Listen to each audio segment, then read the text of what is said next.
Extension of the spine will help bring oxygen.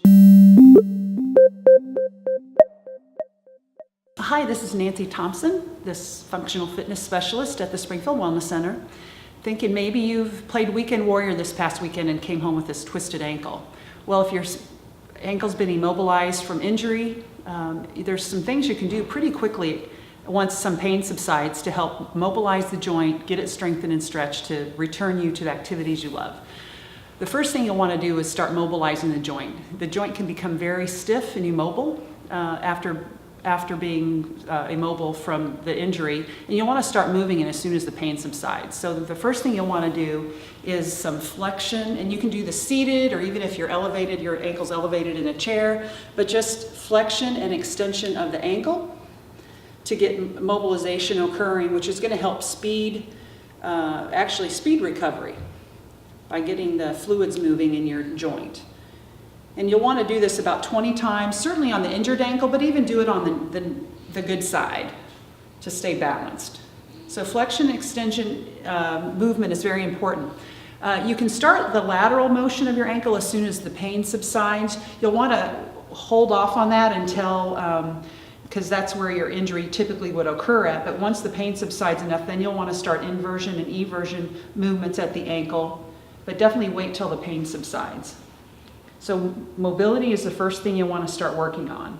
The second thing you can do once pain subsides enough to do some strengthening is to do some foot strengthening exercises. So you again, seated in a chair on a hard surface, you could do some towel scrunches to help strengthen the foot, which is ultimately going to help stabilize the ankle.